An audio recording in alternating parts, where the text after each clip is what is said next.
A graça e a paz de Jesus, igreja. Que privilégio nós podermos estar aqui mais uma vez para ler a palavra de Deus e sermos edificados pela palavra de Deus. E a palavra de Deus é maravilhosa. Que privilégio nós temos de tê-la conosco todos os dias e lê-la o quanto nós quisermos. O meu coração ele salta de alegria pelo privilégio de abrir a palavra de Deus. E eu convido a igreja a abrir a palavra comigo no livro de Efésios, na carta do apóstolo Paulo aos Efésios. E nós continuamos a nossa série no livro de Efésios, chegando à reta final, capítulo 6, o último capítulo da carta aos Efésios.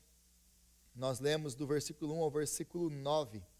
Efésios, capítulo 1, do versículo 1 ao versículo 9. Na próxima semana nós temos nossa última perícope, nossa última passagem do capítulo 6 de Efésios. Nós concluímos a nossa série no livro de Efésios, e a partir do livro de Efésios nós agora vamos para o Antigo Testamento.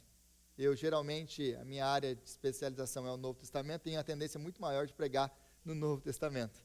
Então, eu percebi que eu quase não preguei aqui na igreja. Para você que está acompanhando a live, você está vendo lá que eu estou terminando o Antigo Testamento inteiro.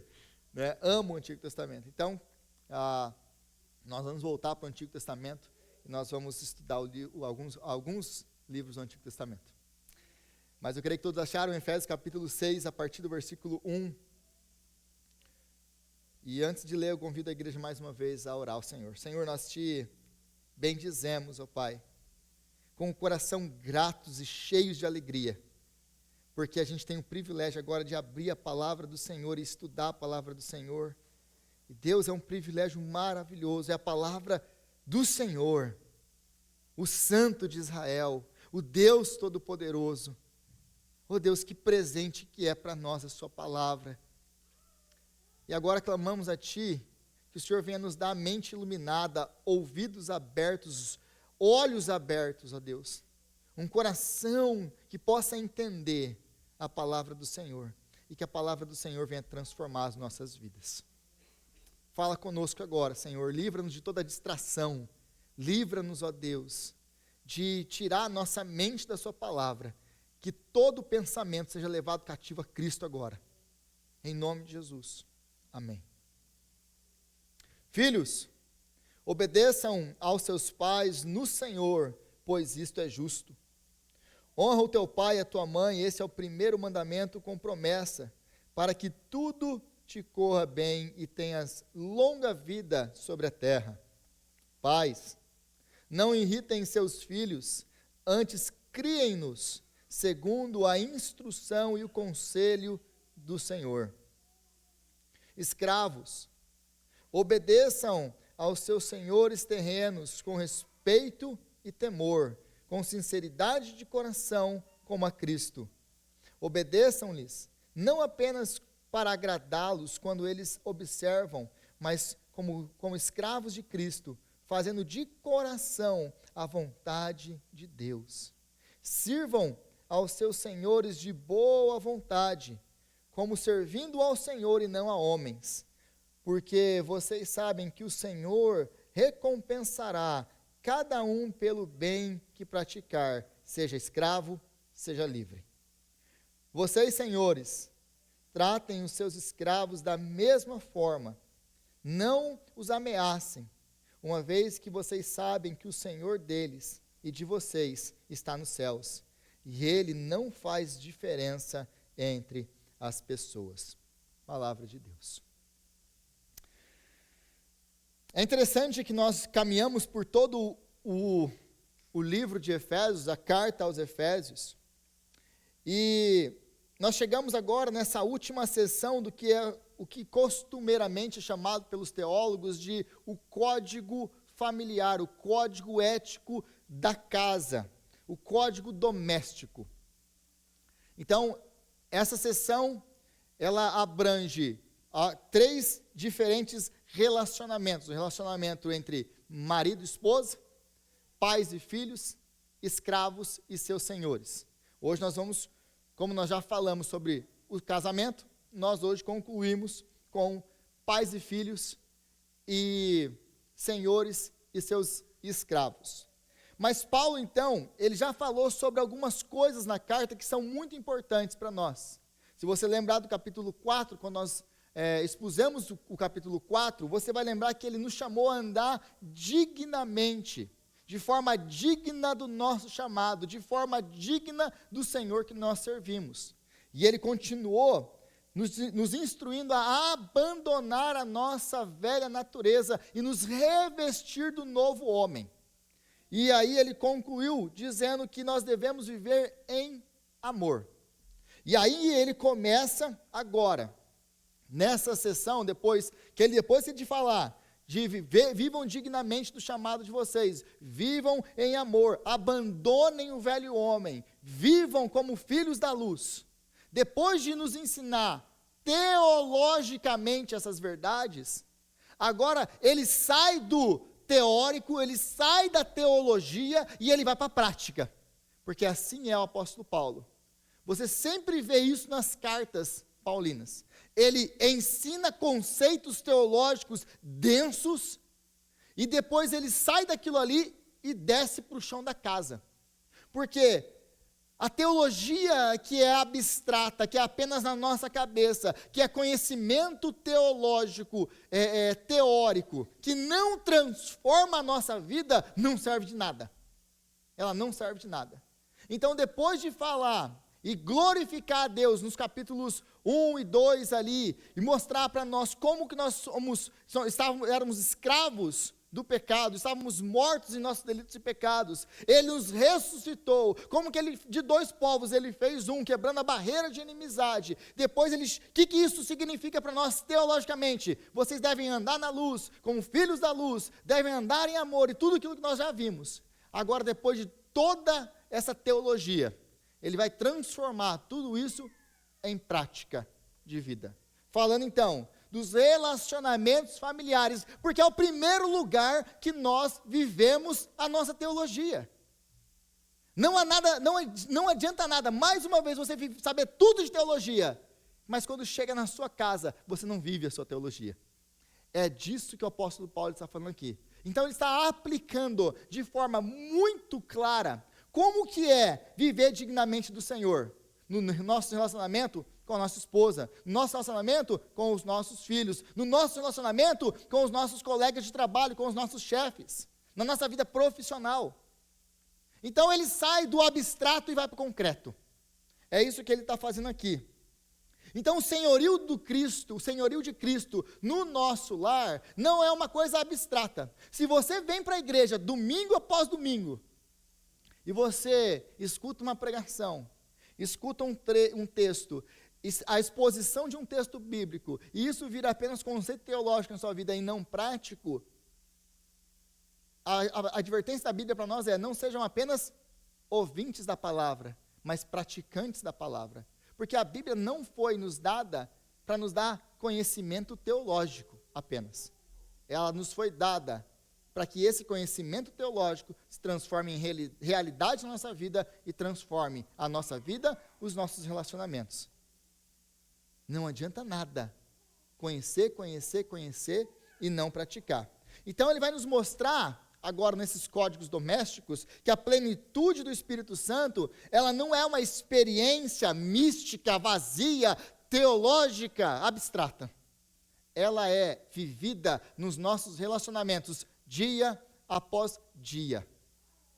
Dia após dia, nos nossos relacionamentos mais comuns. Aliás, toda a próxima sessão que ele vai falar sobre a armadura espiritual, vai falar sobre batalha espiritual, a gente pensa, quando fala de batalha espiritual, a gente pensa que é aquele negócio da entrevista com os demônios, que a gente está acostumado a ver, né, em alguns lugares, que o demônio vai lá e faz todo aquele show.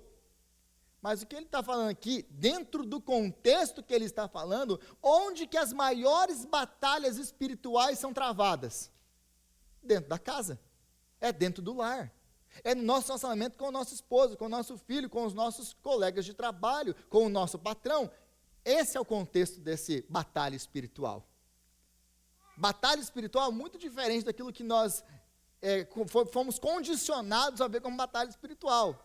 Meus irmãos, Tudo na nossa vida é uma batalha espiritual. Para você estar aqui hoje, foi uma batalha espiritual. Tudo é uma batalha espiritual. Então o apóstolo Paulo, ele mostra que o senhorio de Cristo não é essa coisa abstrata nas nossas vidas. Então hoje nós concluímos aí os códigos domésticos. E aí ele começa, versículo 1 ao 3, dizendo: filhos, mais uma vez, obedeçam aos seus pais no Senhor, pois isso é justo. Honra o teu pai e a tua mãe. Esse é o primeiro mandamento com promessa, para que tudo te corra bem e tenhas longa vida sobre a terra. Uma coisa que nós precisamos notar aqui é que o apóstolo Paulo sempre ele fala primeiro ao subordinado, e depois aquele que é o chefe, aquele que está na liderança. Esposas, sejam submissas aos seus maridos. E é tudo aqui o marido, né? Tudo aqui o homem, né? E aí, filhos, obedeçam aos seus pais. Note essa diferença. As esposas são submissas, elas voluntariamente, como nós vimos, se submetem aos seus maridos. Não é falado a elas, obedeçam aos seus maridos, como é aos filhos e aos escravos. Filhos, obedeçam aos seus pais. Escravos, obedeçam aos seus senhores. Esposas não, se submetam aos seus maridos. Como nós vimos, algo voluntário. Então aí ele começa aqui: filhos, obedeçam aos seus pais no Senhor, pois isso é justo. E aí ele promete aqui o quê? Ele promete uma bênção, para que, versículo 3, para que tudo te corra bem e tenhas vida longa sobre a terra. É interessante que esse versículo 3 aqui, se você conhece o texto que ele está citando aqui, ele está citando os 10 mandamentos, e o primeiro mandamento agora é voltado, né, para os filhos. Olha, obedeça aos seus pais, para que tudo te corra bem e tenhas vida longa sobre a terra. Ele faz uma modificação nesse texto. Porque o texto original vai falar sobre o quê? O texto original vai falar sobre a terra longa, sobre a terra que o Senhor teu Deus te dá. Qual era a terra que o Senhor teu Deus te dá? Canaã. Então era uma promessa colocada e dada para o povo de Israel que estava herdando a terra de Canaã. Filhos, obedeçam os seus pais, pois isso é justo, para que tudo te corra bem na terra que o Senhor, o seu Deus, te dá. Note que aqui o apóstolo Paulo não fala isso. A terra que o Senhor, o teu Deus, te dá. Por quê? Porque ele está universalizando a promessa. Ele não está falando para o povo de Israel. Ele está falando para a igreja, para o povo de Deus agora, o novo Israel. Então agora é importante nós notarmos aqui que ele não elimina completamente a promessa física. Existe um elemento físico. Na terra do Senhor tem as vidas longas sobre a terra. Então tem um elemento físico, mas isso aqui deve ser entendido como um provérbio, no sentido que nós entendemos o provérbio. Significa então que se o filho é obediente aos seus pais, ele vai viver até os 90 anos sem nunca ficar doente? Significa que ele vai ser próspero, rico e bem-sucedido em tudo que ele fizer? É isso que esse texto está nos mostrando? É isso que o texto significa? Não. Não é isso que o texto nos mostra, nem significa. Porque se você conhece um pouquinho só de vida, você vai conhecer homens, mulheres que foram e são ótimos filhos, que obedecem e honram seus pais e têm vidas com muitas lutas. Então o texto está nos prometendo isenção de lutas? Não, e de maneira nenhuma, porque no primeiro século a taxa de mortalidade era muito grande das crianças. De cada 10 crianças, 4 morriam antes dos 5 anos de idade. A taxa era muito alta. Eu lembro uma vez no seminário ainda, de uma tarefa que eu precisava estudar lápides de sepulcro do primeiro século. Uma tarefa super legal. Então eu tive que ir vários e vários livros que só falavam disso. Aí tinha lá o textozinho que estava escrito na lápide, do dia que nasceu, do dia que morreu. Às vezes é questão de dias, né? Nasceu no ano tal, e aí muitos deles marcavam o tempo pelo governante, quem era o imperador da época. Aí você vai entender o porquê que Jesus, quando o ano, né, de Augusto, e aí você tem lá as datas de nascimento, muitas vezes eram marcadas pela data de quem era o governante, seja ele o imperador, seja ele o governante daquela região. Então, você marcava aquilo ali, e aí, uma coisa que me chocou, e eu lembro disso, é que, quando eu fui lendo, a grande maioria era de crianças. E aí os outros, a média de idade, ou a média de vida, que eu consegui fazer uma média nessa época, era de 30 anos. As pessoas viviam na média, 30 anos, e a taxa de mortalidade infantil era altíssima. Altíssima. Então, isso aqui está isentando pais. Se os filhos forem obedientes, eles não vão morrer na infância. É isso que ele está prometendo? Não. Aqui é o mesmo princípio, como eu já disse, de Provérbios. Qual que é o princípio de Provérbios? Provérbios, se você lê Provérbios, pensando que aquilo ali são promessas que, se você obedecer, você vai ter, você está lendo o livro de Provérbios errado. Porque o livro de Provérbios são conselhos gerais, que, se obedecidos, existe uma grande possibilidade daquilo acontecer. É assim que você entende o livro de Provérbios. Se você pegar o livro de Provérbios, ensina a criança no caminho que ela deve andar, e ainda quando o velho não se desviará dele, e aí você fala assim, então eu vou ensinar meu filho, e ele nunca vai se desviar da palavra de Deus, porque eu ensinei ele no caminho. Meus irmãos, quantos de nós conhecemos pais excelentes que criaram os filhos no caminho do Senhor e os filhos se desviaram? Então, se você pegar, e como que você vai conciliar isso com o livro de Provérbios? Se você tentar conciliar isso, de que pegar o livro de Provérbios, que ele é uma promessa infalível, você vai se frustrar com a Bíblia. É porque nós entendemos e lemos errado. O livro de Provérbios, ele nos dá princípios gerais. Se você obedecer, você então tem uma grande chance de ser abençoado, de dar certo o que você está tentando fazer. É a mesma coisa. Se você ensinar o seu filho no caminho que ele deve andar, existe uma grande possibilidade dele ser um homem de Deus, dele ser uma mulher de Deus. Agora, se você não fizer isso, existe uma possibilidade ainda maior de que ele vai descambar a vida. É fato isso. Você vê, de novo, um caso que nós conhecemos, e eu creio que toda a igreja conhece, é o próprio filho do John Piper, né? E tantos outros pregadores renomados, homens de Deus, que os filhos abandonaram a fé, que foram ensinados na igreja, criados na igreja. Como que você concilia isso? Se você pega o livro de Provérbios e pensa que aquilo ali é um manual que vai dar tudo certo, se eu obedecer isso aqui, aí você vai se frustrar. Mas qual que é o grande presente disso aqui? Filhos, obedeçam aos seus pais no Senhor, porque isso é justo. O que o filho vai ganhar no meio disso aqui? O grande presente aqui não é físico. O grande presente aqui não é algo material. Não é para que apenas vá tudo bem sobre a terra. O grande presente aqui é a formação do caráter. Porque crianças que aprendem a obedecer os seus pais, crianças que aprendem a respeitar os seus pais, crianças que aprendem a reconhecer limites, crianças que aprendem a confiar na sabedoria dos seus pais, quando crescerem, isso é fundamental para o crescimento delas. Porque quando elas crescerem, elas vão ter uma propensão muito maior de confiarem na sabedoria do Senhor, de obedecerem a palavra de Deus, de serem homens e mulheres que vão seguir a palavra de Deus. E isso vai transformar a vida delas. Mas não também, o apóstolo Paulo aqui não está ignorando ou anulando toda a promessa física.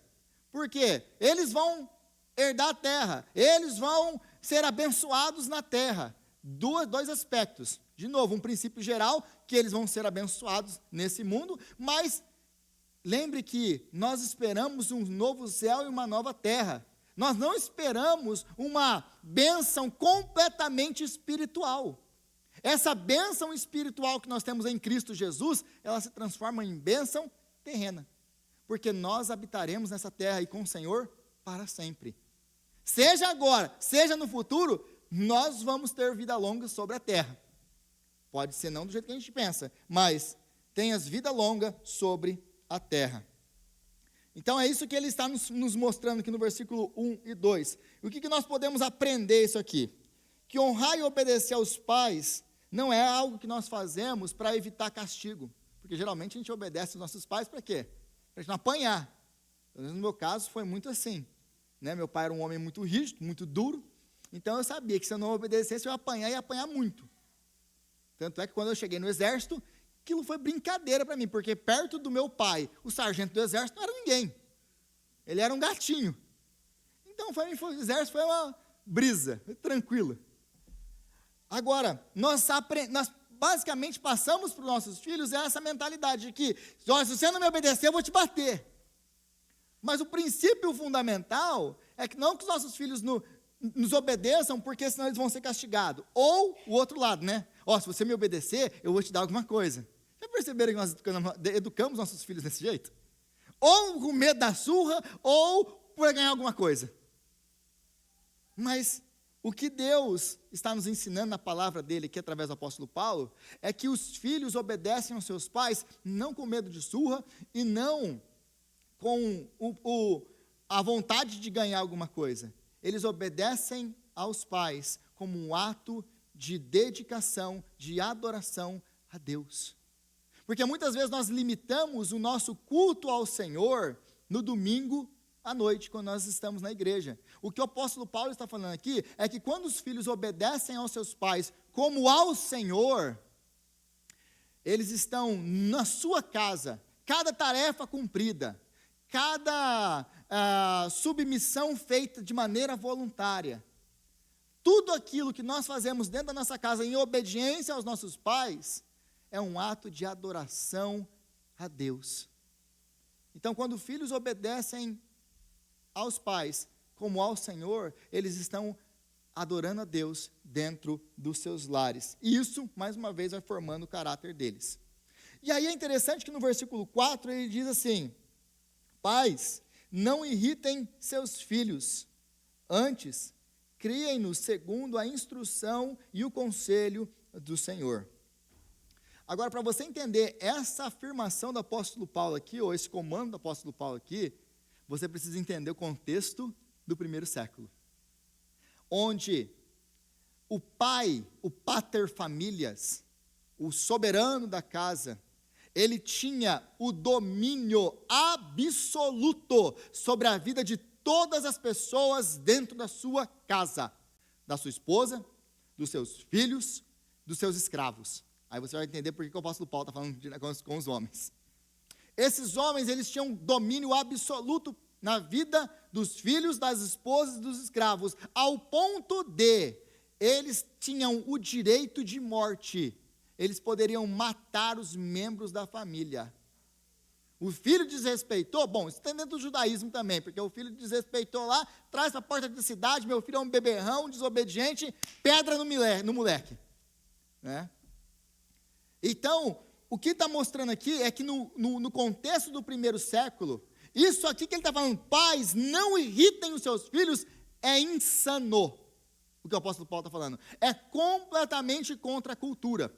Numa cultura onde o pater familias tinha domínio absoluto até sobre a vida de quem estivesse debaixo da casa dele, isso aqui era uma loucura. O direito era sempre para o pai, a família era apenas uma extensão do pai. Filhos não obedeciam porque eles não tinham capacidade de obedecer. Escravos não obedeciam porque os escravos, os filósofos gregos, romanos, eles debatiam se o escravo tinha capacidade moral de fazer o bem.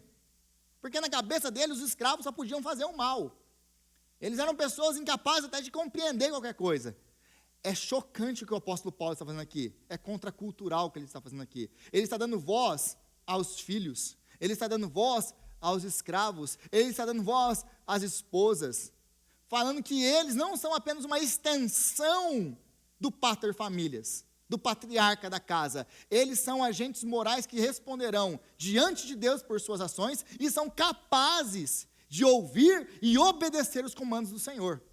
É isso que o apóstolo Paulo está falando aqui. Mas quando ele fala, pais, não irritem os seus filhos, essa palavra na Septuaginta, a versão grega do Antigo Testamento, você vai encontrar na boca de Deus, quando Israel irritava Deus por causa da sua idolatria. Aí o apóstolo Paulo pega isso, essa palavra que geralmente é usada para Israel, irritando a Deus, trazendo Deus à ira por causa da sua idolatria, e o apóstolo Paulo fala, pais, não irritem os seus filhos. Os filhos não tinham direito nenhum, escravo não tinha direito nenhum, esposa não tem direito nenhum. Aí o apóstolo Paulo, ele inverte tudo isso, ele fala, pais, não irritem os seus filhos. A criação deles era muito dura. Alguns filósofos gregos, juristas e outros, éticos gregos e romanos, eles falavam que os pais, eles ensinavam a educação do filho assim, os pais não devem brincar com os filhos. E no caso aqui, ele está falando, quando fala pais, ele não usa a palavra grega comum para pai e mãe, pais. Ele usa aqui pais homens. Ele está falando só para o homem, porque a mãe não tinha esse direito que ele está falando aqui. É por isso que ele fala, pais, vocês homens, podia uma outra tradução que é homens, não irritem os seus filhos. Porque quem tem um poder absoluto são os pais homens, a mulher não tem. Eles tinham a responsabilidade de cuidar e ensinar os seus filhos, ainda que muitas vezes quem cuidava eram tutores e outras pessoas contratadas para ensinar. Mas o que ele fala aqui então é, não irritem os seus filhos é completamente contra aquilo que é aceitável na cultura deles. Para eles era impensado isso. Os pais, de novo, não podiam brincar com seus filhos, não podiam sorrir para os seus filhos, não tem esse negócio de você tem que ser amigo do seu filho. Isso não existe na cultura grega, romana. Não existem. Porque aí ele continua, né, falando assim, se você fizer isso, você não faça isso para que você não venha ranger o dente quando ele crescer. Ou seja, não seja amigo do seu filho, para que mais tarde ele desvie aí, te dê muita dor de cabeça, e aí ele venha trazer dor de cabeça para você e tristeza para você. Redisciplina ele com a vara. E nós vemos isso na palavra de Deus, né? Mas era cruel o negócio aqui. Era cruel no primeiro século. Então, o apóstolo Paulo fala, pais, vocês não irritem seus filhos, é um negócio assim impensado para eles. Porque nós vemos isso aqui na nossa cabeça, no nosso tempo, e pensa, nossa, tudo tranquilo, no nosso tempo onde o filho faz o que quer, a hora que quer, do jeito que quer, e pai nenhum corrige, porque eu vou falar para você, o menino é um capeta, e pula, e rebenta, e o pai olha, filho, não faz isso, filho, tem que bater no pai, essa é a minha vontade. Eu só espero que esses pais que fazem esse tipo de coisa conversem sério quando chegam em casa. Porque às vezes na presença dos outros a gente também tem que ter mais cautela, né? Você não quer bater nos meninos na frente dos outros. Não é igual antigamente. Meu pai olhava e já sabia. O bicho vai pegar agora.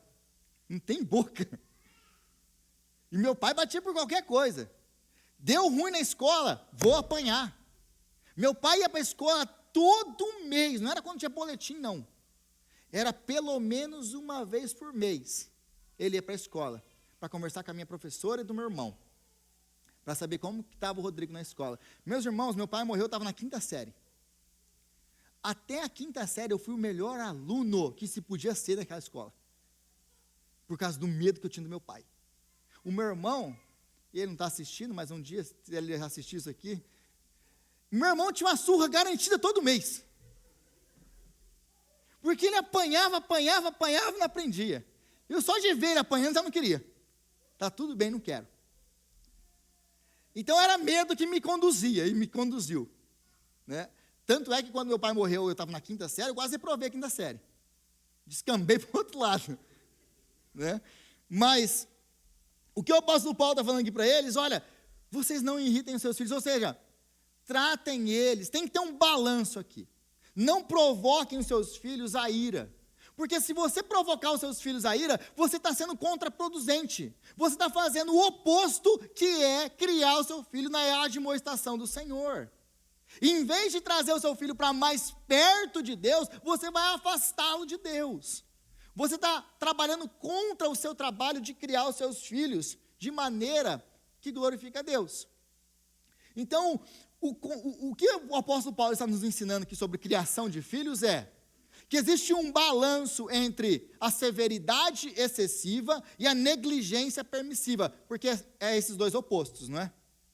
Tem uns pais que são tão rígidos, mas tão rígidos, que o menino, ele tem medo de tudo e de todos, de tanto que ele apanha. Mas muitas vezes nós temos que tomar muito cuidado, pais, tomem muito cuidado com isso, para que a disciplina com os nossos filhos não se torne a válvula de escape que você tem. Aí você está injuriado com o seu patrão, com o seu colega de trabalho, com a vida que não está dando certo, e aí você, em vez de corrigir o seu filho, você descarrega nele a sua ira. Isso não é bíblico e isso não é correto.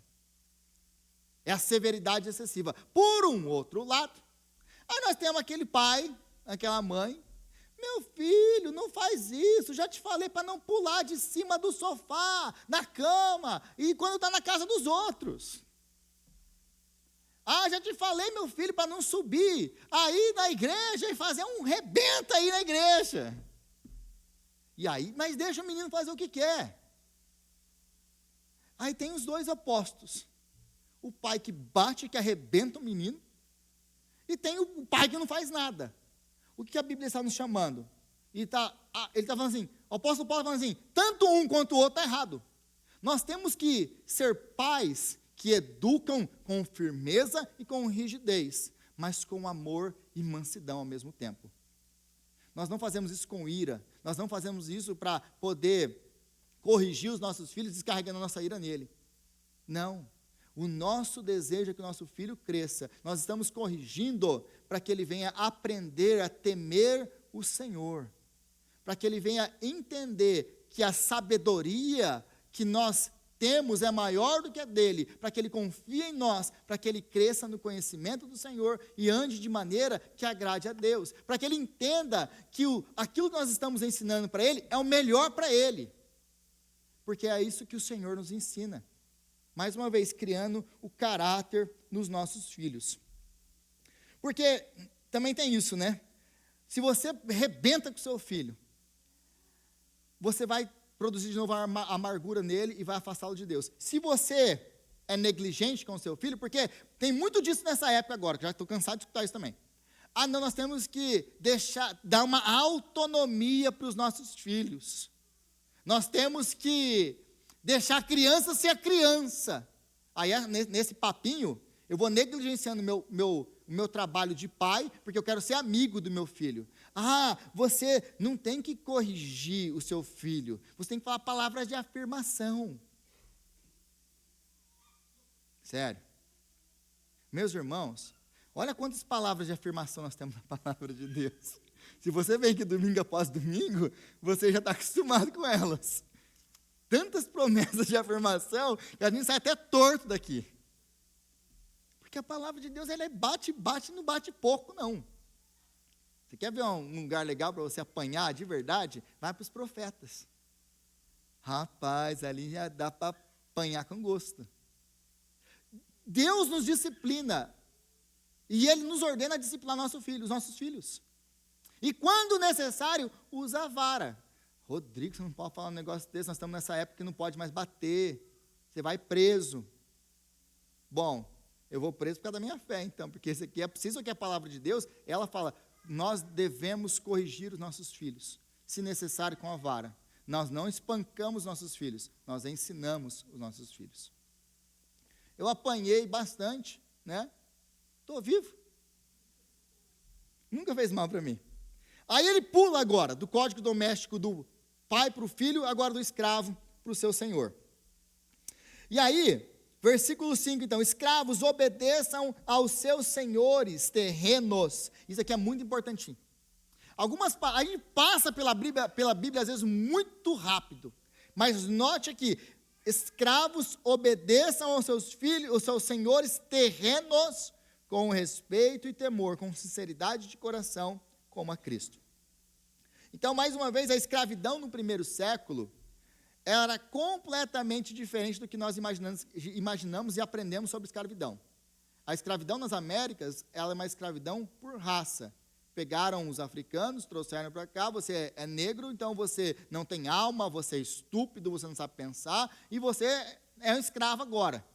Escravidão no primeiro século não tem nada a ver com isso, com raça, com cor. Você podia se tornar escravo no primeiro século, você nasceu filho de escravo, você é automaticamente escravo.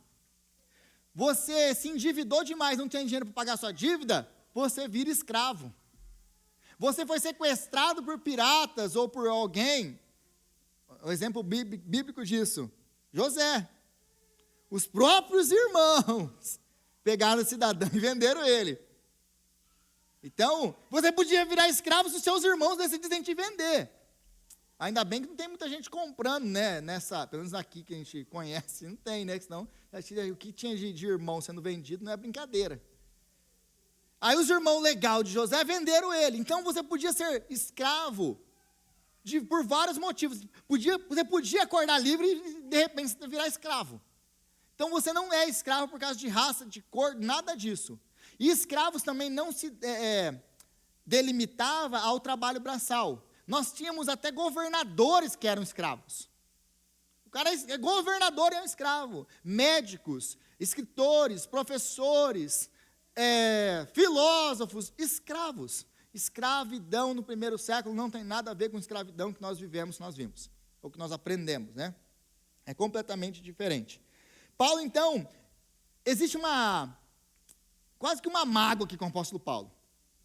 Porque quando o apóstolo, você lê isso aqui, escravos, obedeçam aos seus senhores terrenos com respeito, com sinceridade, de coração como ao Senhor.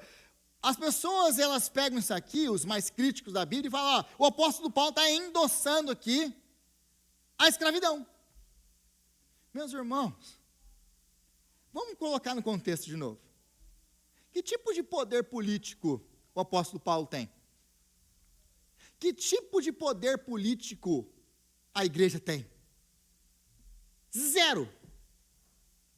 Tem alguma coisa, vamos fazer um édito aqui de abolição da escravatura aqui no primeiro século. Existe isso? Existe a perspectiva. Aliás, a escravidão no primeiro século é um negócio tão entranhado na cultura, que a cada 10 pessoas, pelo menos 3 ou 4 eram escravos. Deixa eu tentar colocar isso aqui em perspectiva para vocês. O que é trazer a abolição da escravatura no primeiro século? É a mesma coisa que a gente fala hoje aqui. Eu decidi aqui hoje que eu não concordo com o sistema mundial, global, econômico. Nós vamos acabar com o sistema econômico mundial. Faz sentido um negócio desse? O sistema econômico mundial, ele é justo? Não. Agora, vamos supor que eu agora decido escrever um livro que eu quero acabar com o sistema econômico mundial. O que eu vou fazer com isso? Aonde eu vou chegar com isso? O máximo é ter um título de louco. É isso que eu vou conseguir. Então nós temos que entender que o apóstolo Paulo ele não está endossando aqui a escravidão. Mas não tem nada que ele possa fazer sobre isso. O que ele está fazendo então? Ele está ensinando homens e mulheres que agora conhecem ao Senhor a viver de maneira, dentro desse sistema que eles não podem mudar, de maneira que agrada ao Senhor. Como que eu posso viver dentro desse sistema injusto, corrupto, de maneira que agrada ao Senhor? É isso que ele está fazendo. É eu chegar aqui e falar para você, e pregar a palavra de Deus, e aplicar a palavra de Deus para o seu, por exemplo, vamos agora colocar no nosso contexto, de imigrante. Você é um imigrante aqui, e você não tem como mudar o sistema de imigração do país. Como que você pode viver dentro da palavra de Deus, obedecendo a palavra de Deus, como um imigrante, que vai ser uma bênção, mesmo que você não possa mudar a sua situação aqui. É isso que ele está fazendo. Ele está falando para a gente que não poderia mudar o seu sistema, a sua vida, mudar a sua condição. Talvez ele ia nascer escravo e vai morrer escravo. Mas como que eu posso, no meio disso, viver para a glória de Deus? É isso que ele está fazendo. Não tem como trazer a abolição à escravatura no primeiro século. É impensável um negócio desse. Então o apóstolo Paulo, ele não está, de jeito nenhum, concordando com isso. É um sistema injusto, e ele sabia disso. Mas o que o apóstolo Paulo vai fazer agora aqui, a partir desse texto aqui, ele vai acionar uma bomba relógio, que vai destruir com todo o sistema escravagista da história. Todos eles. É o que ele vai fazer nesse texto aqui agora. E é genial o que ele vai fazer. Porque ele vai falar, obedeçam aos seus senhores terrenos. Assim como os filhos, os escravos deveriam obedecer também. É a mesma palavra, obedeçam. Mas os filhos, eles podiam crescer e ir embora. Chegava uma hora que o pai é um déspota, que o pai é um lunático, eu cresço e vazo. Agora, os escravos tinham essa opção? Não. A maioria deles nascia escravo, morria escravo. Ou se tornava escravo e ficava lá. Alguns conseguiam comprar a sua liberdade, ou ganhar a sua liberdade dos seus senhores. Mas a maioria deles, não. Então, o que o apóstolo Paulo está falando aqui, olha, obedeçam aos seus senhores, primeiro. Obedecer para eles não era opcional. Irmãos, eles são escravos. Eles não estão trabalhando de favor. Também não aplica para eu falar para vocês, chega lá, obedeçam aos seus patrões. Porque muita gente não obedece o patrão. Contradiz o patrão. Meus irmãos, nós não estamos falando do sistema trabalhista de 2025. Nós estamos falando de escravos no primeiro século. Eles não tinham opção de não obedecer.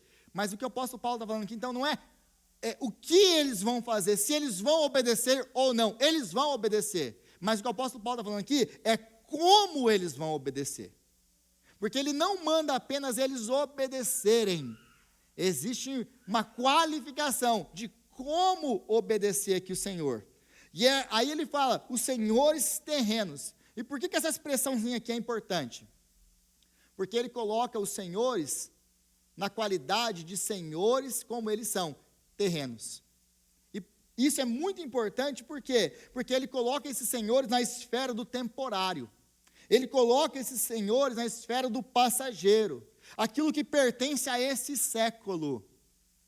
E o que isso aqui muda para esses escravos? Muda tudo, porque agora o escravo cristão, ele sabe que ele tem um senhor humano que governa sobre uma porção limitada da sua vida, a sua existência material, da sua existência temporal. Ele consegue controlar o seu corpo. Ele é dono da sua casca, mas ele não governa a sua alma, ele não governa a sua identidade, ele não governa a sua eternidade. O que o apóstolo Paulo está falando aqui é que existem senhores terrenos, mesmo que existam senhores terrenos, existe um senhor no céu. E eles não são escravos desses senhores terrenos, eles são escravos desse Senhor que está nos céus. O que ele está fazendo aqui, então, não é mudar, libertar ninguém fisicamente. Essa visão, essa perspectiva que ele está trazendo para eles, não diminui a injustiça, não diminui o sofrimento, não muda a tarefa do dia a dia deles. Nada disso é transformado, mas dá para eles uma dignidade que nenhum senhor humano podia tirar deles. Por mais que eles fossem escravos, agora porque eles estão em Cristo Jesus, eles têm uma dignidade, eles têm um valor, eles têm uma família, eles têm uma eternidade que Senhor no mundo pode tirar deles. Eles podiam dominar sobre essa casca aqui, sobre esse corpo aqui, mas a minha identidade não vem de quem eu sirvo. O que dita para mim, o que vai ser o meu futuro, não é a minha situação presente hoje. O que o apóstolo Paulo fala aqui para eles, então, é que, mesmo que externamente eles estejam sujeitos à vontade de um senhor, o escravo cristão, ele permanece completamente livre. Ele permanece completamente livre porque ele não faz o que ele faz, ele não serve, ele não obedece. Ele não obedece aquele senhor por causa do medo ou por causa de qualquer outra coisa. Ele obedece como ao Senhor. Ele obedece como um ato de adoração a Jesus. E nesse caso, a tarefa não mudou. A situação física não mudou, mas tudo mudou. Agora, ele é realmente livre. Agora ele é mais livre do que o imperador do Império Romano. Agora ele é mais livre do que qualquer senhor, porque ninguém mais prende ele, porque ele está preso com correntes, mas a sua alma está livre. E isso ninguém tira dele. Essa é a nova realidade que ele está dando para esses caras que nunca vão sair daquela situação. De entender, eu sou livre em Cristo. Você consegue imaginar o que eles estão ouvindo aqui? Esses homens, tinha um termo que eles eram chamados, filhos de ninguém. Eles não têm pai, não têm mãe, não têm direito, não têm herança, não têm nada, não têm família, não têm nome, eram sem nomes. Esses eram os escravos do primeiro século. E aí o apóstolo Paulo chega para eles, não, vocês têm nome, vocês têm valor, vocês têm uma herança que é incorruptível nos céus, vocês são mais abençoados, porque vocês são abençoados com todas as sortes de bênção nas regiões celestiais em Cristo Jesus.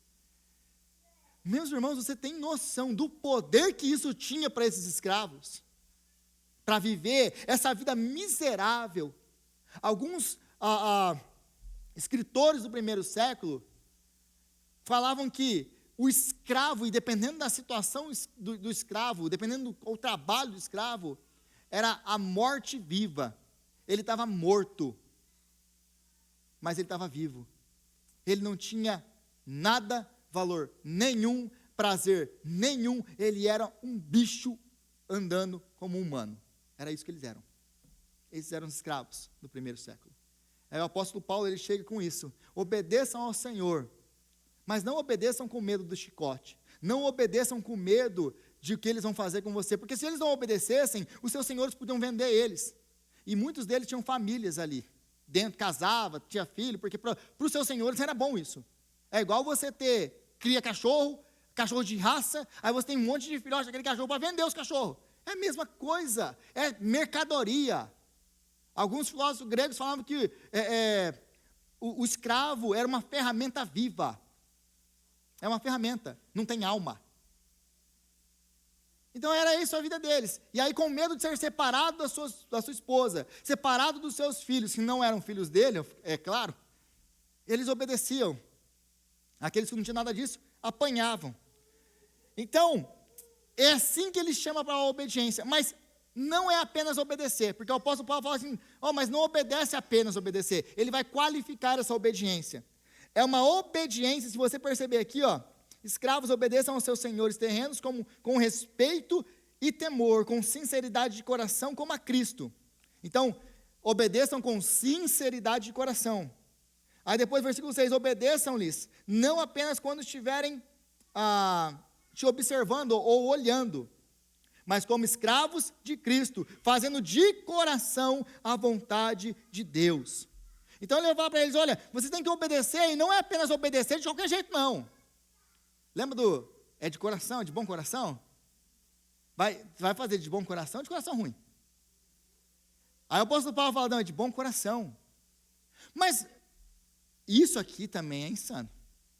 Porque como você vai falar para um cara que apanha do seu senhor, que é abusado sexualmente pelo seu senhor, porque escravo não tinha direito sobre o seu corpo, qualquer membro da família podia abusar deles do jeito que eles quisessem, porque ele não é dono do corpo dele. Quem é dono do corpo dele? O Senhor. Então qualquer um podia fazer o que quisesse com eles. Eles eram apenas objetos nas mãos dos seus senhores. Como que esse cara vai conseguir obedecer a esse senhor que faz esse tipo de coisa com ele?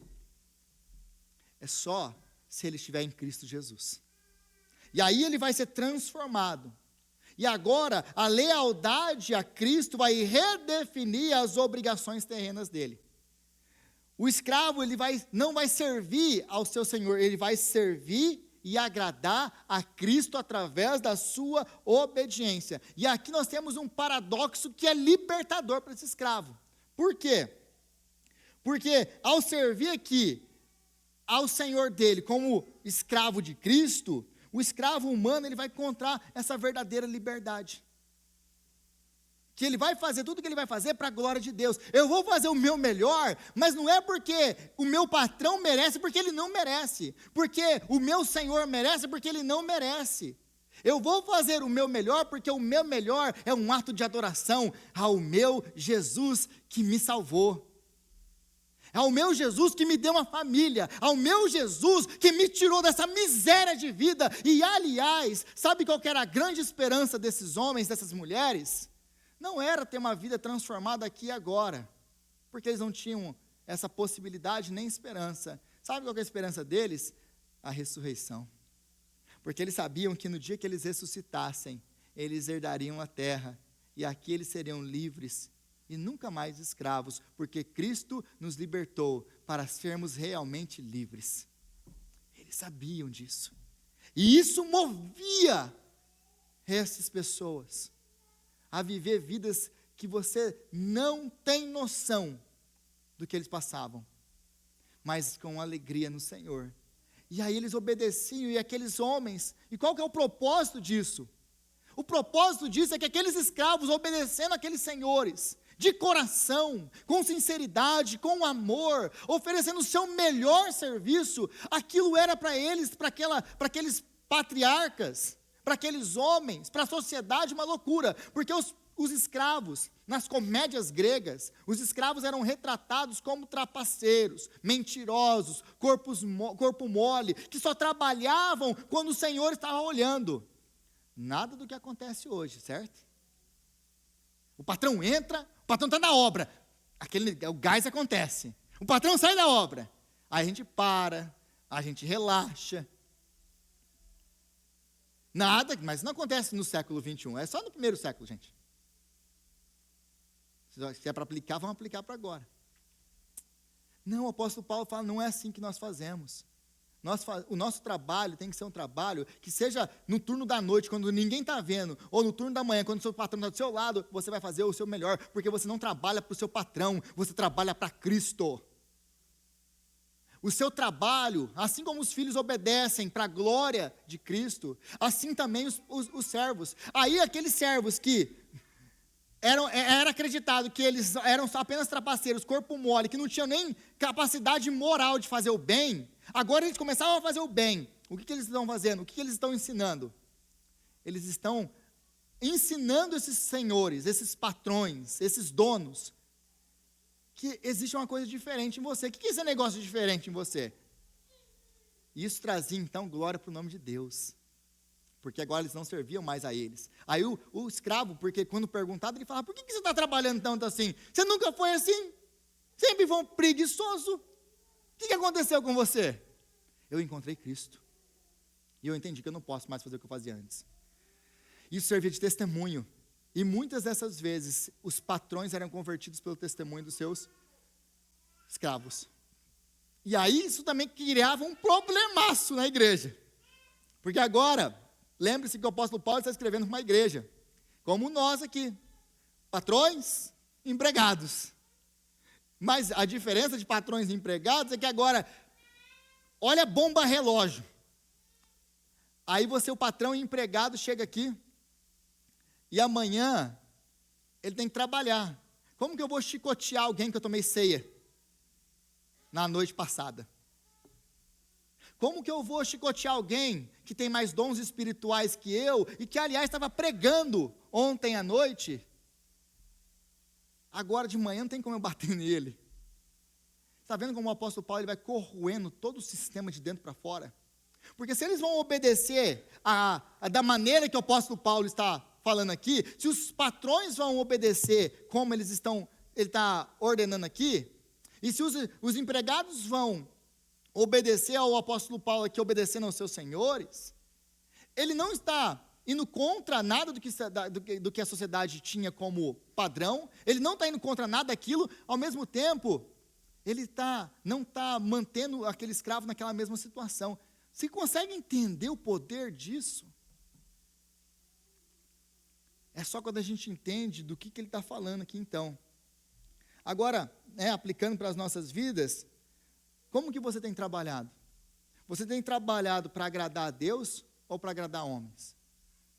Você tem feito o seu melhor como ao Senhor, ou você tem feito apenas quando as pessoas estão olhando, ou o mínimo necessário para que seja aprovado? Porque é isso que ele está falando para nós aqui. A qualidade no nosso trabalho, ela não depende do caráter do nosso chefe, ela não depende do merecimento do nosso chefe, e de ninguém, aliás. O nosso trabalho, ele é feito para o Senhor. E se nós visualizarmos isso, se nós trabalharmos para a glória de Jesus, talvez, meu irmão, minha irmã, você vai continuar limpando casa. Você vai continuar pregando madeira. Você vai continuar fazendo o seu trabalho humilde que você faz. Mas se você entender que você faz, que esse trabalho humilde que você faz, é para a glória de Deus, é para glorificar o nome de Cristo, aí ele ganhou um sentido completamente diferente. Aí, essa tarefa que pode até parecer para você inútil e sem graça, ela ganha uma nova perspectiva para você viver o seu dia a dia. Isso aqui não é teologia abstrata. Isso aqui, o apóstolo Paulo não está filosofando, ele está deixando para o chão de fábrica, ele está indo para o chão da casa, para transformar a nossa vida hoje. A teologia tem que transformar a nossa vida hoje.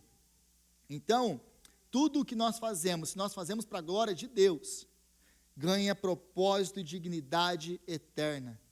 Ganha, então, esse verdadeiro significado que o nosso trabalho tem que ter para a glória de Deus. E isso vai transformar a nossa vida, mesmo que não transforme a nossa circunstância. E aí ele fala no versículo 8 da nossa recompensa. Versículo 8.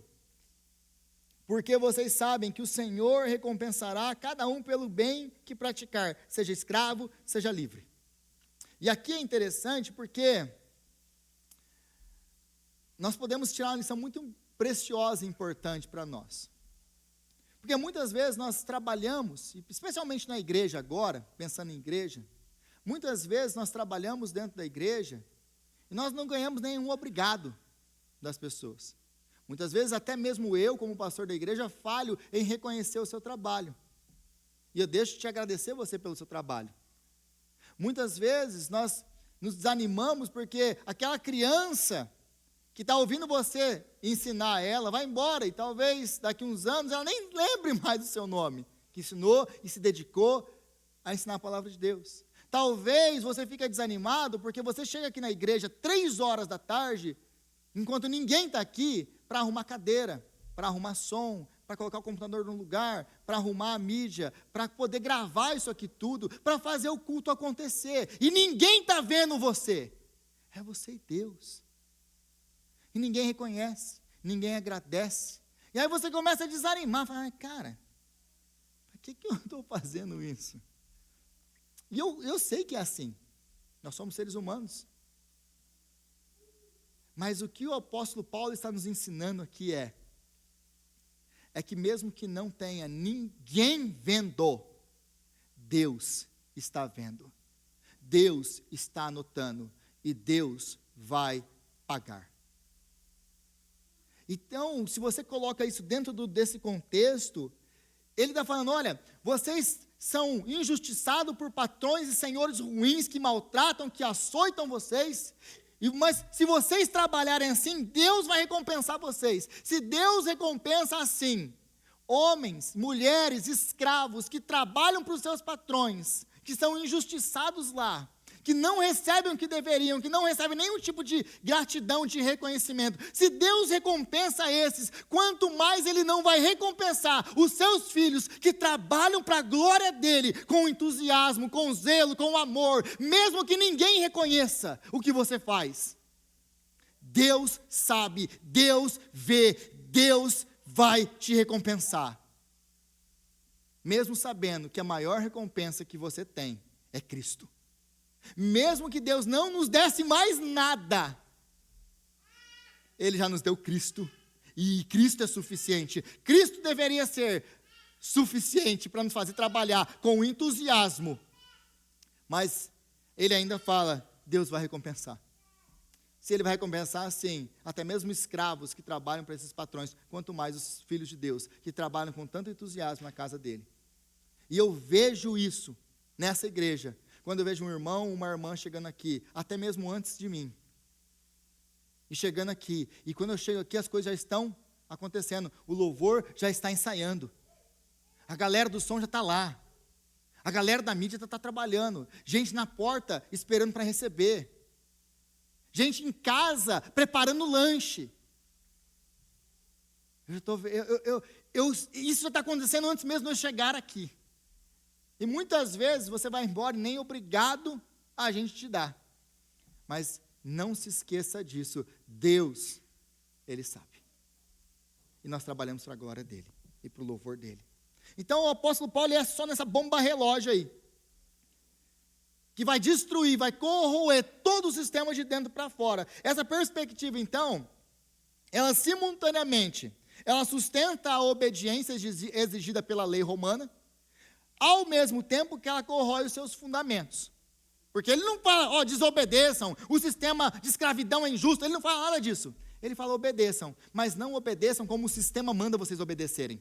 Obedeçam como ao Senhor. Então, se o escravo não pertence verdadeiramente ao senhor terreno, se o seu valor não deriva da casa que ele serve, na posição que ele tem, não deriva de nada disso, então o que resta para ele nessa escravidão? O que resta para esse senhor, se não apenas a casca externa desse escravo? Se não resta apenas o corpo dele? A Revolução Paulina aqui, ela não acontece por um decreto político, porque, de novo, o apóstolo Paulo não tem poder para fazer decreto político. Ela acontece internamente dentro do indivíduo, mesmo que externamente nada mude. É disso que ele está falando aqui. E aí ele termina o texto falando, senhores, não ameacem os seus escravos, não maltratem eles. Porque isso era prática comum. A escravidão, ela era baseada no chicote. Não é esse negócio, alguns deles batiam, não, a escravidão era baseada no chicote, o escravo ia apanhar, ele ia apanhar, porque é isso que mantinha ele obediente, porque se ele não está apanhando, o que vai fazer seu escravo a obedecer? Aí você vê como o apóstolo Paulo está corroendo tudo por dentro, porque agora um não obedece mais por causa do chicote, e o outro agora não manda mais através do chicote. Se agora os donos de escravo ouvem isso e obedecem isso aqui, onde está o poder da escravidão? Acabou. Ele foi destruído. Porque, de novo, se eu vou ter que dominar sobre os meus escravos como irmãos, se eu não posso mais bater neles, se agora esses caras estão me ensinando na igreja, se esses caras agora estão tomando ceia comigo, o que eu vou fazer agora com eles? Ele destruiu com todo o sistema de escravidão romano, sem decretar nenhum tipo de lei, sem nenhum tipo de poder político, sem nenhum tipo de poder nenhum, a não ser o poder da palavra de Deus. Só isso, que muda tudo. E aí, isso aqui também nos ensina como nós tratamos nossos liderados. Seja você patrão na sua empresa, seja você líder na igreja, como que você trata dos seus liderados? Porque o chamado aqui para nós, a aplicação para nós aqui é muito simples. É muito simples. Nós devemos liderar com temor e tremor diante do Senhor. Lembrando que nós estamos liderando pessoas que foram feitas à imagem de Deus, se não são crentes, e dentro da igreja, pessoas que estão em Cristo, irmãos nossos. Nós não lideramos ninguém por ameaças, nós não lideramos ninguém por medo, vou te tirar, vou te fazer, vou te bater, vou fazer, não sei lá o que eu vou fazer com você. Porque geralmente os líderes sabem como fazer essas coisas, né?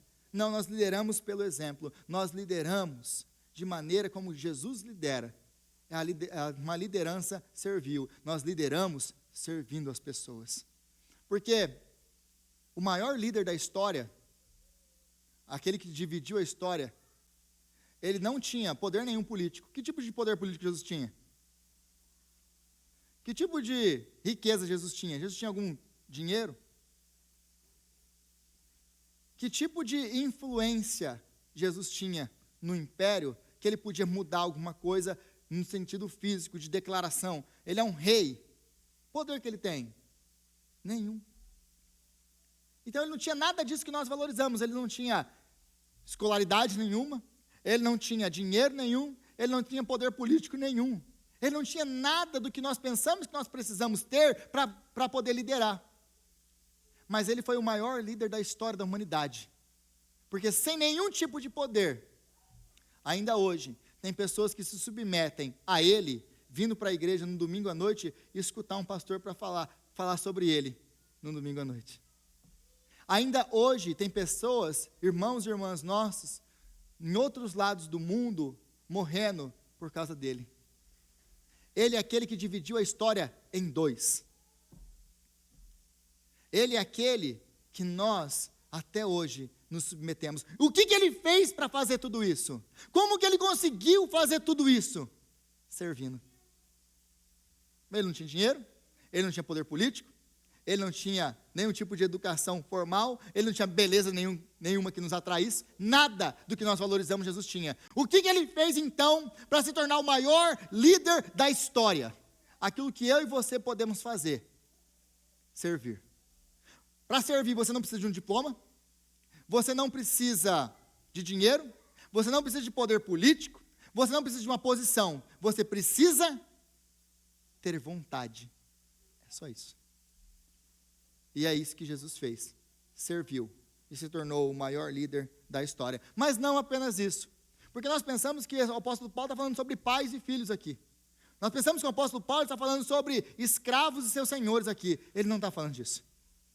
Ele está falando de alguém que foi o verdadeiro filho, o filho perfeito, que obedeceu a Deus perfeitamente. O filho que obedeceu ao Pai em tudo, até a morte, e morte de cruz.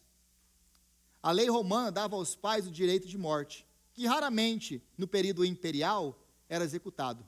Os pais não faziam isso com os filhos. Mas o Pai dos céus, ele executou o seu filho por amor a nós.